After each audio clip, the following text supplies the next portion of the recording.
Aboriginal and Torres Strait Islander viewers are warned that these videos may contain images and voices of deceased persons. ACARA acknowledges that the filming for this illustration of practice took place on the traditional land, sea, sky and waterways of the Adnyamathanha peoples.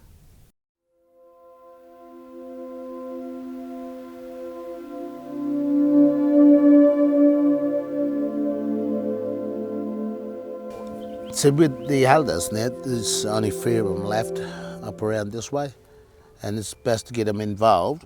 At least they're leaving their knowledge beyond with the younger ones and with us. They love it. They love talking their language.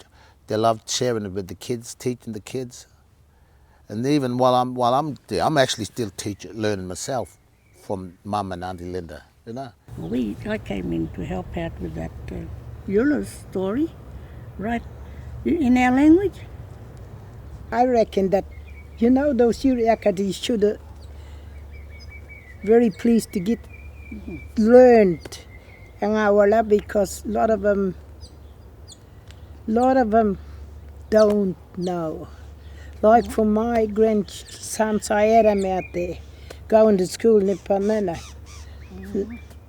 They'll say, "Oh, Nana, what you talking about?" All the time I had them there. And sometimes they might answer a few words.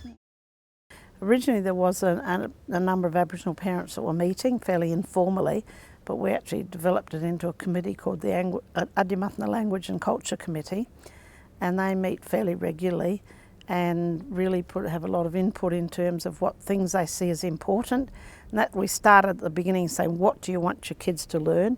We certainly had people saying to us, we want the language taught. That was a universal thing that parents and community members were saying to us, the students.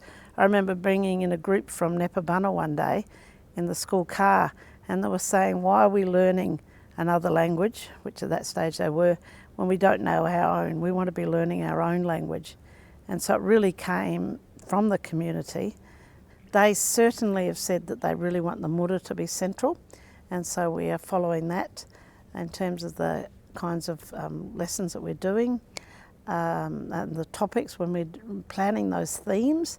It really has to be central to the program, and it's the theme that binds all of the learning together. We're not doing disjointed learning. We're not just picking sentences that we can do. It's all picked in relation to the Mura and the stories of the country. I talk with our school community about our school, our family, that we do have a really strong family approach to it, and it's not. It's we're all one big group, and we kind of, I guess that's kind of the ethos I've tried to develop. Areas such as HAS, I know when people are studying seasons, for instance, there will be an incorporation of Adnyamathanha seasons and seasonal knowledge, as well as a European view of seasons.